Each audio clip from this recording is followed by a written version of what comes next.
बिहानीको शीतले सधैँ नयाँ कथा बोके जस्तो, घामले साँझमा गगनसँग बेथा पोखे जस्तो, हर्ष रोदन आँसु र मुस्कान मिसिएर त जीवन सुन्दर छ, सादा पानामा यिनै कुराको रङले भरिएको कुनै गाथा जस्तो। जन्म र मृत्युबीच सङ्घर्ष र सफलताको धागोले जेलिएको कथा हो जीवन। कहिले हर्षका फोहरा फुट्छन् त कहिले रोदनले अनायासै मनमा पिरोल्छन्। अन्धकारसरी चुनौती र उज्यालोको सानो झिल्कासरी सफलताले जीवनमा थप रङ बढ्छ। छाल अनि लहरको बेगमा कतै ठोकिँदै कतै मोडिँदै मूर्तिकारले सजाएको मूर्तिसरी जीवन पनि सुन्दर छ। गन्तव्य भेटाउने र शिखरमा रहेको सफलता चुम्ने यो यात्रा सहज भने पक्कै छैन, तर आशाको सानो किरणले यात्रामा पाइला अगाडि बढाउने हौसला भने दिएकै हुन्छ। दिन र रातको मिलनमा गगन पनि केसरी रङको अँगालोमा सुन्दर देखिन्छ। जसरी दुःख र सङ्घर्ष भोग्दै गर्दा सफलताको आशमा मन फुरुङ्ग हुन्छ। केही बेर रहने शीतले पनि आफ्नो प्रवाह नगरी बिहानी पख पात पालुवामा रमाउँदा धरतीमा थप हरियाली थपिरहेको हुन्छ। दुःख पनि क्षणिक हुन्छ, जसले सफलता साँच्चै कति सुन्दर छ भन्ने कुराको पुष्टि गर्छ। पुरा नभएर बीचमै पूर्णविराम लागेका कति सपना हुन्छन्, जसले नयाँ अध्यायको सुरुवात गरिदिन्छन्। सपना टुटेको पीडामा विक्षिप्त मन टिलबिल आँसु बनेर गह भिजाउँदै ओह्राली लाग्दा साँच्चै जिन्दगी बोझ पनि लाग्छ। तर रात नभए दिनको के अर्थ, घाम नभए जुनको के अर्थ। सुन्दर कमल फुल पनि हिलाम्मे तालमा फुल्छ। प्रेमको प्रतीक गुलाब पनि काँडाबीच रमाइरहेको हुन्छ। जब यस्तै पीडामा गुज्रिएको यो मनले पनि जिन्दगीको नयाँ अध्याय अँगाल्न खोज्छ, तब जिन्दगी पहिलेभन्दा पनि थप सुन्दर लाग्छ। अँध्यारो हुन्छ, त्यसैले त दियोले पनि आफू हुनुको आभास गराउँछ। उज्यालोमा त त्यो पवित्र दियोको पनि के अर्थ। यस्तै पीडा र रोदनबीच गुज्रिएर नै संसारमा धेरै व्यक्ति सफल हुनुभएको छ। झरेका रङ्गीन सपना, फुटेका विगतका परिकल्पना सहेर केही शिखर चुम्नुभएका व्यक्तिको भोगाइबाट केही सिक्दै बाँकीले पनि आफ्नो जिन्दगीको सुनौलो भविष्य देख्न सकिन्छ। यस्तै सङ्घर्षका स्वाद चाहिसक्नुभएका र सफलतामा रमाइरहनुभएका व्यक्तिसँगको भलाकुसारी यो कार्यक्रम सङ्घर्षका कथा। मातृभूमिमा छुटेका अनि टुटेका सपनाको अर्को अध्याय खोज्दै प्रदेशलाई आफ्नो कर्मभूमि बनाउनुभएका विभिन्न व्यक्तिसँग आफ्ना अनुभव साट्ने र जीवनको सही अर्थमा थप प्रकाश पार्ने उद्देश्यले हामी उहाँहरूलाई आफ्नो स्टुडियोमा निम्त्याउनेछौँ र करिब 1 घन्टाको समयमा उहाँहरूसँग अथाह भोगाइहरूको चर्चा गर्दै प्रदेशमा आफ्नो भविष्य देख्नुहुने सम्पूर्णमै यो कार्यक्रम समर्पित गर्छौँ। हेलो नमस्ते, म विमल सापकोटा। यो बोली सुनिरहनु भएको बोली हो। आज यही बोलीले नयाँ नौलो कुरा लिएर आएको छ। म लन्डनमा छु। यो लन्डन सपना बोकेर आउनेहरूको ठुलो ठाउँ हो। यहाँ आउनका लागि र यो गन्तव्य पछ्याउनका लागि धेरैले धेरै सङ्घर्ष गरेका छन्। कतिले सुटकेस भरि ऋण लगाएर आएका छन्, त कसैले सुटकेस भरि सपना बोकेर आएका छन्। यस्तै सपनाहरू बोकेर आएका धेरै मध्ये एक चेली जसले नेपालबाट सपनाको झोला बोकेर लन्डन युनाइटेड किङडममा आफ्नो सङ्घर्ष गर्छु भन्ने सोच लिएर उपस्थित भइसकेकी छिन् र उसँग कुराकानी गर्दै गर्दा उसले यहाँ आएर भोगेका सङ्घर्षका कुराहरू साथसाथै उसले पाएका सहयोग, उसले पाएका दुःख र अब आउने भाइ बहिनी साथीभाइहरूलाई उनले दिने सल्लाह सुझाव लिनका लागि नै हामीले यस भिडियो प्रसारण गर्दैछौँ। आउनुहोस् उहाँसँग कुरा गरौँ। के छ रितिका बहिनी? ठिक छ, नमस्कार दाइ। नमस्ते, सन्चै छौ? सन्चै छु। बिहान काम थियो कि थिएन? थिएन, आज छुट्टी। कति दिन हुन्छ छुट्टी? अहिले चाहिँ कलेज बिदा टाइम छ, नत्र भने हप्ताको 4 दिन काम गर्छु, दिनको 5 घन्टा, अनि 2 दिन चाहिँ युनियन। ठिक छ। तिम्रो घर चाहिँ कहाँ नेपाल? मेरो घर हेटौडा। हेटौडाबाट लन्डन आउनका लागि के भनेको पछि कसरी आयो, कहाँ कन्सल्टेन्सीको थ्रु आयो अथवा आफै एप्लाई गर्यो, के भन्नु?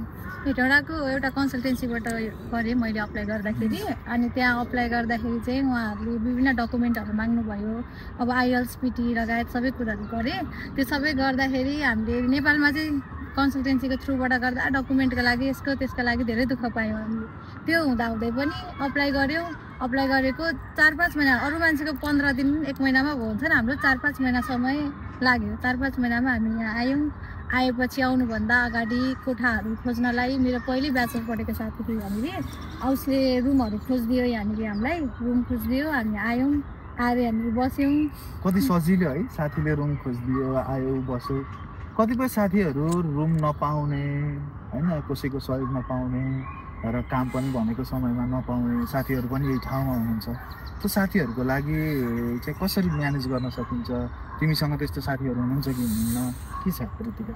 मेरो धेरै साथीहरू हुनुहुन्छ, जसको चाहिँ एकजना मात्रै होइन, धेरैजना हुन्छ। उहाँहरूको यहाँ कन्ट्याक्ट हुँदैन, भिजा लाग्यो भन्नुहुन्छ, प्लेन टिकट काट्नुहुन्छ, सिधै यहीँनिर आउनुहुन्छ। आउँदाखेरि अब एयरपोर्टमा आएपछि कहाँ जाने, ठाउँ छैन, कोठा छैन, कोही चिने छैन।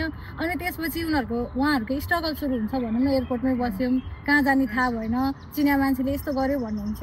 म नेपालबाट आउने साथीहरूलाई चाहिँ जो कोही आउनुहुन्छ, पहिला सुरु चिनेको साथीभाइ छ भने कन्ट्याक्ट गर्नुहोस्, आफ्नो बस्ने ठेगानको पत्ता लगाउनुहोस्, त्यो गर्नुहोस्। त्यो गरिसकेपछि एटलिस्ट यहाँ आएर कहाँ जाने भन्दाखेरि मेरो यहाँ रुम छ है भनेर जाने एउटा डाइरेक्सन त हुन्छ नि त सुरुको, त्यो हुन्छ। त्यसपछि भनेको चाहिँ अब रुम भइसकेपछि बाँकीको दिनको स्ट्रगल चाहिँ दिनसँगै बढ्दै जान्छ। अनि जस्तै कि तिमी आउँदै गर्दा त तिम्रो त लाइफ सजिलै भयो, सजिलो सबै कुराहरू म्यानेज भयो। अब कतिपय साथीहरूको म्यानेज नभएको पनि हुन्छ। र यो काम गर्ने सिलसिला हुन्छ नि, जुन अब स्टुडेन्ट आइसकेपछि काम गर्ने सिलसिला चाहिँ कस्तो हुन्छ, कसरी काम पाइन्छ, केमा एप्लाई गर्न सकिन्छ, कस्तो कस्तो ठाउँहरू हुन्छ, के हुन्छ यसमा? काम पाउन चाहिँ एकदमै धेरै गाह्रो छ। पार्ट टाइम कामको लागि हामी पनि सुरुमा आउँदाखेरि हाम्रो यहाँ आउनुभएको साथीहरूले नि के भन्नुहुन्थ्यो भन्दाखेरि पार्ट टाइम काम पाउँदैन, 0 हो भन्नुहुन्थ्यो होइन। अनि म पनि आएँ, सुरुमा डोर टु डोर गएँ, जहाँ गएँ ढोकाबाटै पार्ट टाइम नो भन्थ्यो, ढोका लगाइदिन्थ्यो, पठाइदिन्थ्यो। कति धेरै डोर टु डोर गएँ, पाइनँ। अनि त्यसपछि इन्डिडबाट नि अप्लाई गर्न मिल्छ नि, आफैले रिसर्च गरेँ। हामी 2जना भएर मेरो हस्बेन्ड पनि आउनु भएको छ।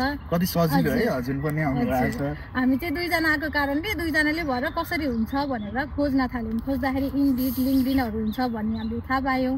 अनि इन्डिडमा पनि हुन्छ होला है भनेर हामीले चाहिँ जे जे काम छ त्यो सबैको सिभी बनाएर हाल्न थाल्यौँ। त्यही भएर लक्कीली मलाई चाहिँ आएको 1 महिनामा इन्डिडबाट इन्टरभ्यूको लागि बोलाउनु भयो, अनि मैले जब पाएँ। त्यसो यो कार्यक्रमको नाम पनि लक्की रितिका राखौँ क्या है?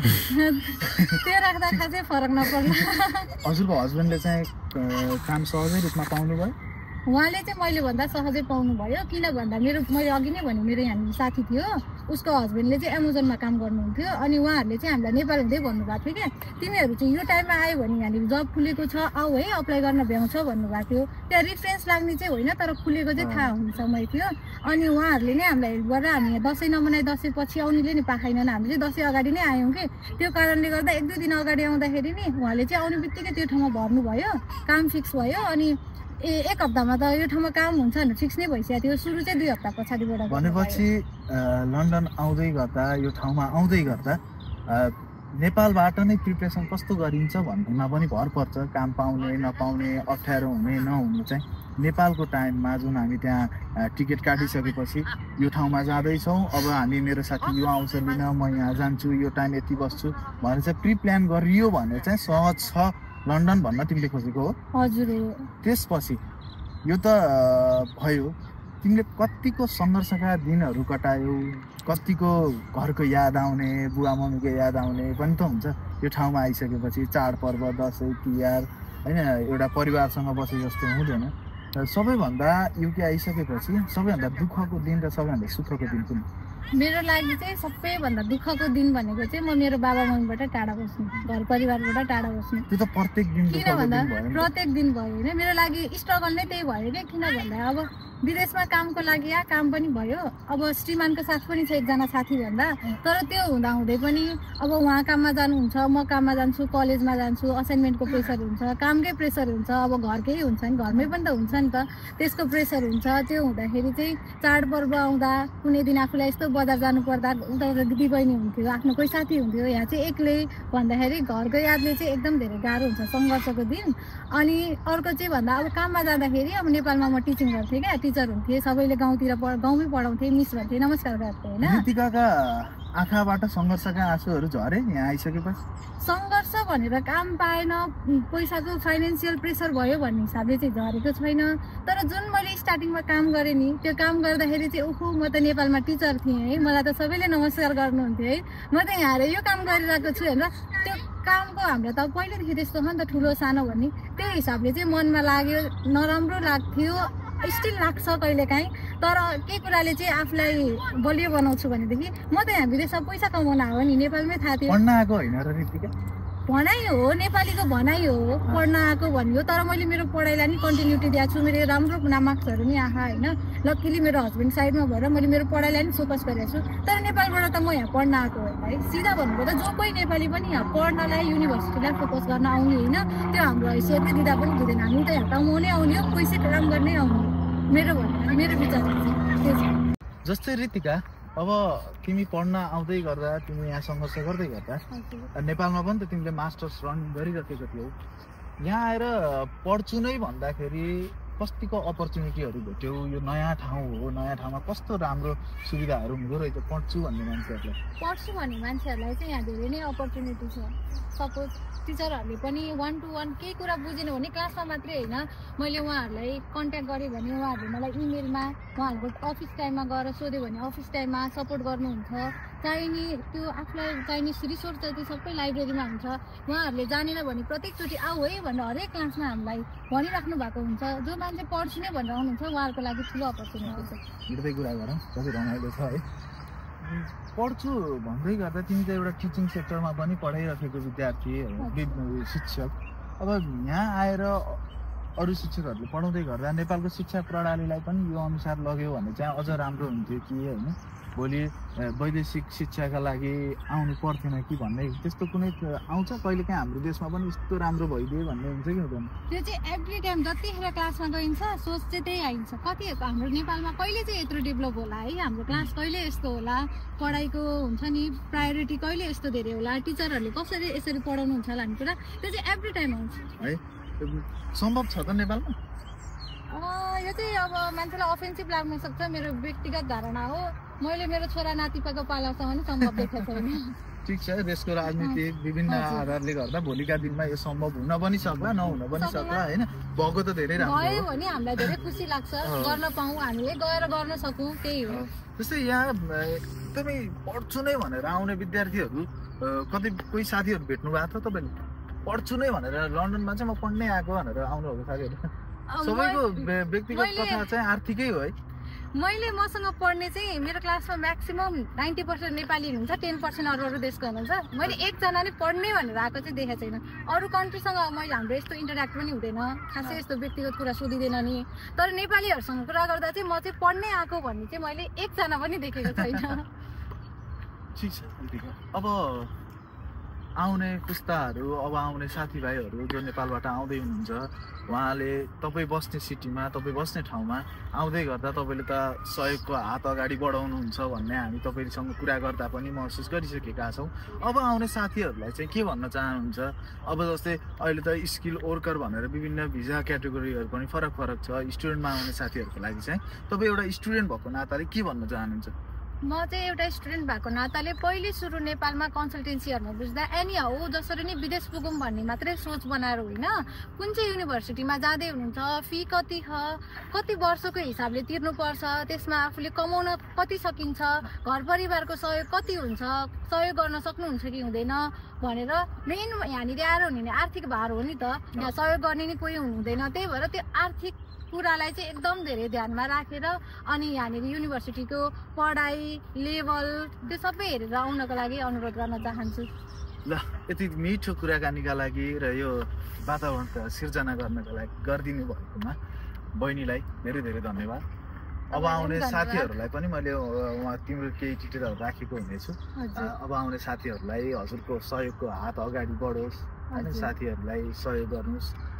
भोलि कोही पनि नेपाली विद्यार्थीहरू विभिन्न घटना दुर्घटनाहरू सुनिरहेका हुन्छौँ हामीले, आत्महत्याका कुराहरू भए, एन्जाइटीका कुराहरू भए, डिप्रेसनका कुरा भए, यस्ता घटनाहरूमा चाहिँ विद्यार्थीहरू नपरुन्, यो बाटोबाट चाहिँ टाढै रहौँ भनेर चाहिँ तपाईँले ठुलो कदम चाल्नुहुनेछ भन्ने आशा गर्दछु।